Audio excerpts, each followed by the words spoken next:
It's morning here in Kenya right now. It's 9 a.m. I'm going to the shop, going to buy something to eat, or else I will die of hunger because I'm too hungry. Bana, have you ever asked yourself where food goes in the night while you sleep? Imagine in the night, I was so satisfied, like I ate a lot until I was satisfied. But this morning when I woke up so hungry like I've not eaten for 3 weeks. But where does that food go to? Where does that food actually go to in the night? And I was just sleeping, like I was sleeping on my bed, so satisfied.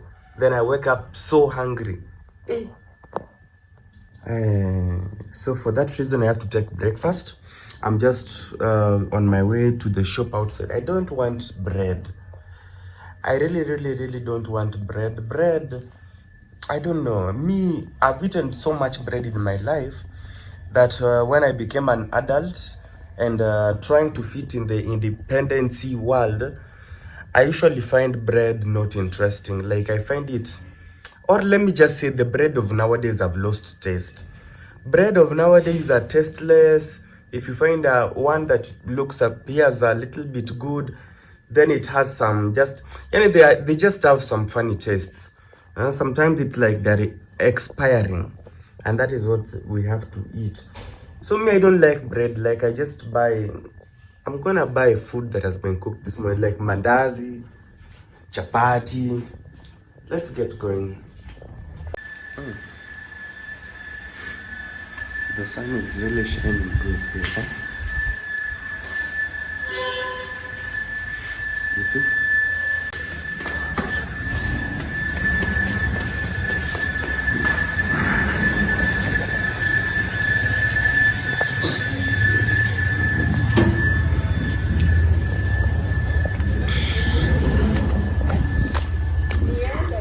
So there is this mall in front here where they sell different things. There's a hotel here. Let me ask if they have mandazi.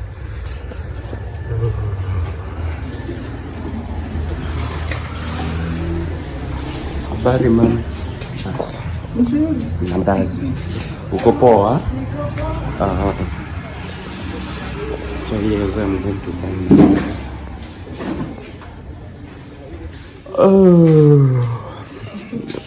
Nimeamka na njaa ya 30.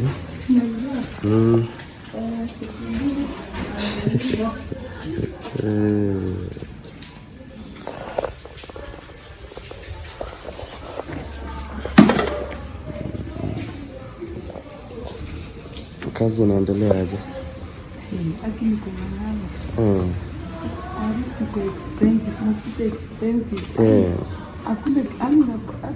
Hakuna faida.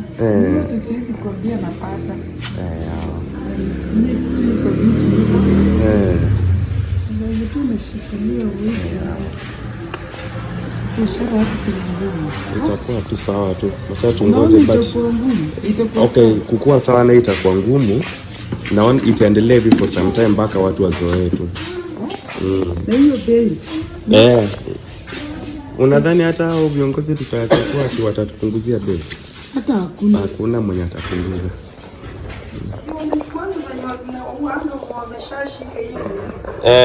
Wanasahau. Nani atakumbuka?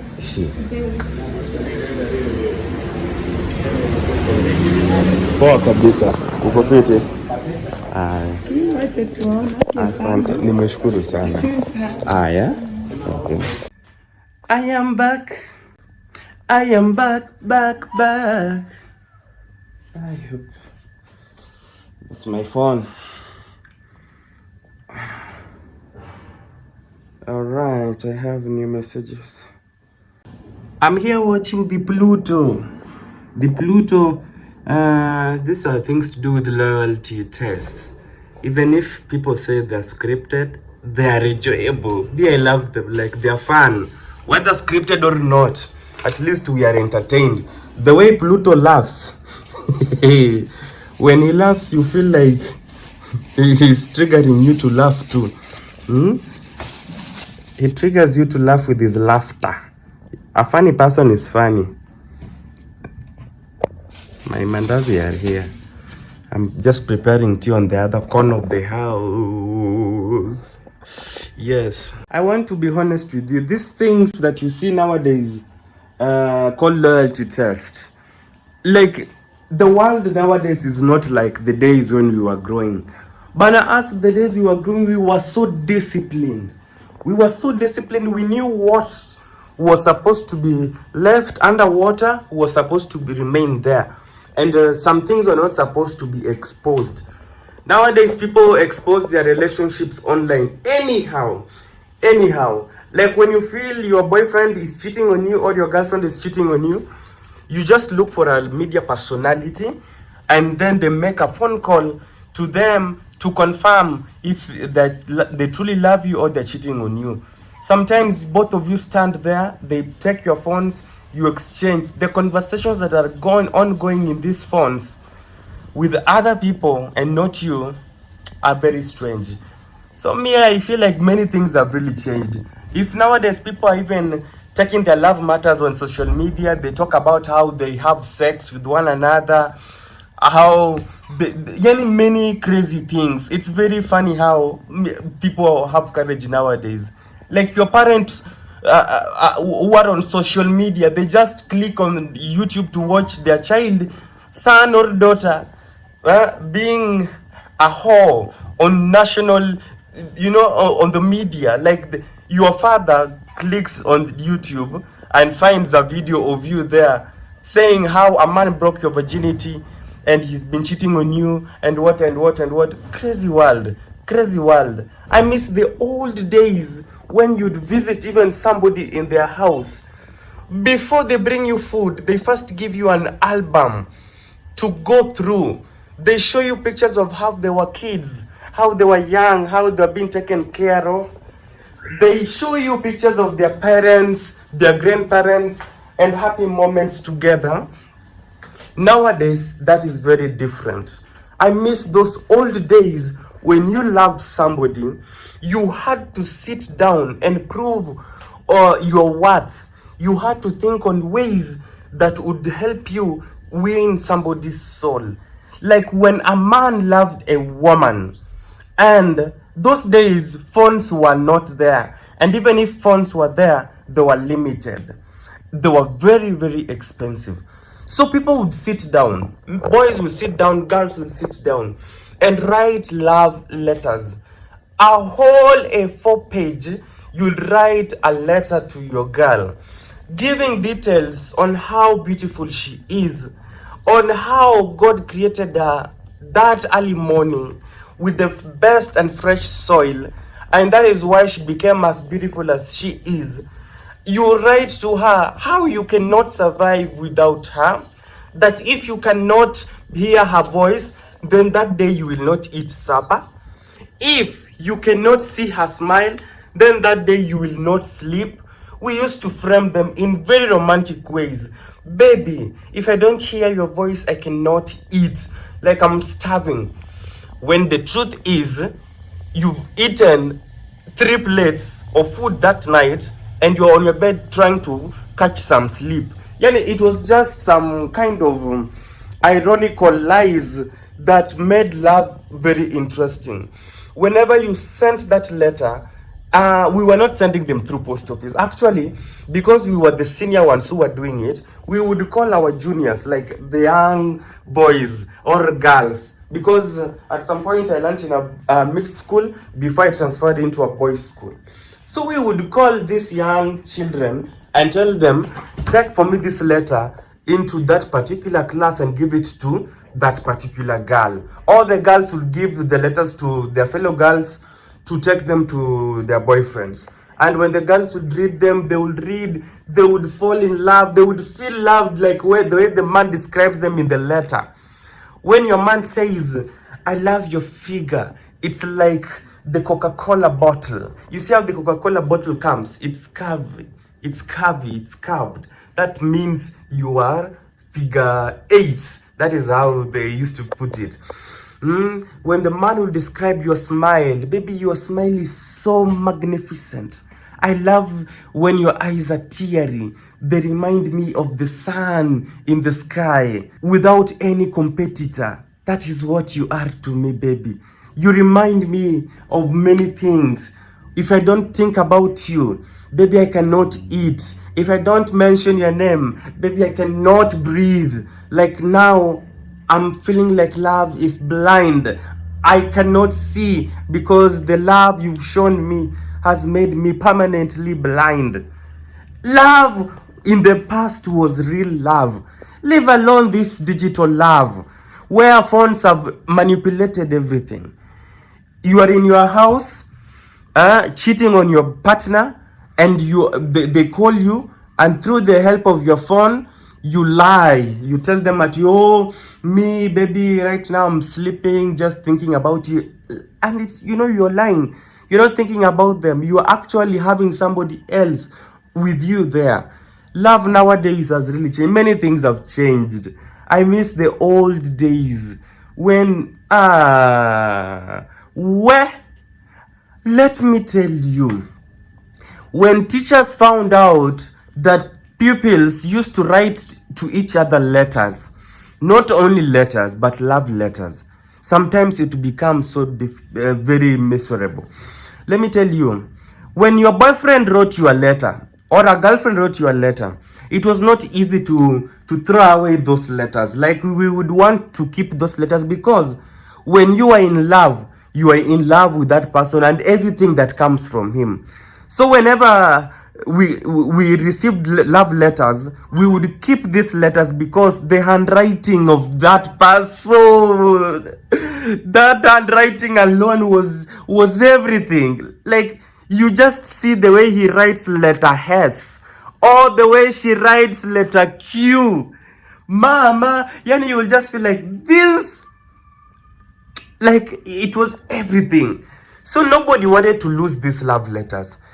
Mostly, people used to keep them. So, like even me, the letters I received back in school, I never destroyed them. I used to keep them for future reference, and also just as a way to show that I loved the person who wrote it. During inspection days, there were days in the dormitories when they used to conduct inspection so that they could confirm that you are not having anything that was illegal in school, such as drugs, maybe foods that were not allowed in school. Where we had these nosy house parents and teachers on duties who would just walk into your box and they knew particularly where you used to hide those letters. Like for me, I used to hide love letters in the one corner of my box. I used to have a book inside my box where I would take those letters and hide them inside. These teachers used to find these letters, and manze, when they found these letters, they would collect them and then they would wait for the day of assembly, parade, when everybody was seated out there.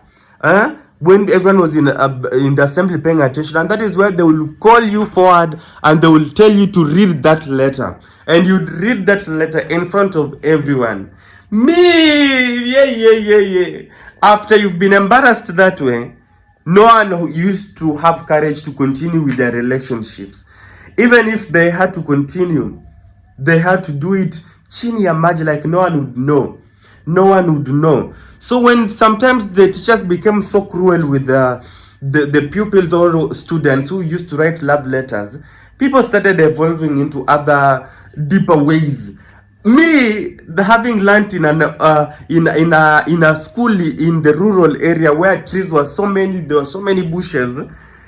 I remember some students used to sneak out of the school to go and meet in the bush. 2 minutes was enough for everything. They would hide in the bush, have sex, unprotected sex. In schools, there are no condoms. There were no condom dispensary like there are nowadays. They would meet in the bush, have unprotected sex, which would later, if God was on your side, you might end up coming out safely. But if that day, the angels of protection will watch over your life forgot to look at you, Maze, you might end up leaving that bush pregnant. And when you get pregnant, it was difficult. Those days, we didn't even know things to do with abortion. Yani, people were so innocent. When a girl got pregnant, it was a big deal, especially a student, because you will be called in the assembly. People would look at you, people would laugh at you, some will crack jokes at you, saying how the way you're beautiful. Hey, sis, you had unprotected sex in the bush of all places, and people would laugh. People don't know what pregnancy is. They would laugh and hey, until you will not have courage to continue with your studies in that school. The next thing, many people would sneak out. Like, I remember in our school, people used to sneak out. Like, girls, when they realized they were pregnant, they would not wait to be done for that pregnancy test in the school so that their fellow students can laugh at them. They would run away. Like, they would sneak out of school. You will hear maybe after 1 year that, oh, Nani gave birth. Oh, the other lady gave birth to twins. The other one gave birth to single. The other one was married and what. After school. Hey, nowadays, somebody is pregnant, they just go on social media and just film themselves. And yes, I had unprotected sex with him and he made me pregnant and he has rejected the pregnancy. Now I'm supposed to raise the baby alone. And because I'm not stable, I'm going to hospital, I'm going to abort it. They say it without fear, without shame. Like it's normal to them. Hey, the audacity. You have the audacity. And you have the audacity. The audacity this generation has. Me, the way I was brought up, even seeing a woman's panty was illegal. You see a girl's underwear, bro, you are going off for suspension. If she reports you, Devance saw my underwear, bro, you are going home. You just think of something else that you're going to defend yourself with, but you are going home. Like you're going to be sent home for suspension to come back with your parent so that you can explain why you are looking at girls' panties.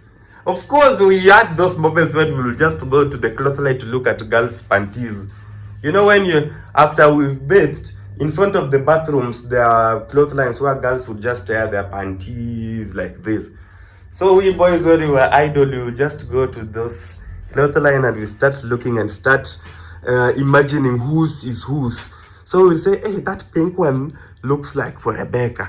And then that yellow one looks like for Nani, for Maureen. And then we'll say, no, Maureen doesn't appear to have a pink panty. Maureen wears white ones. Even the other day I saw, you are lying. Me, I saw Maureen wearing a black one.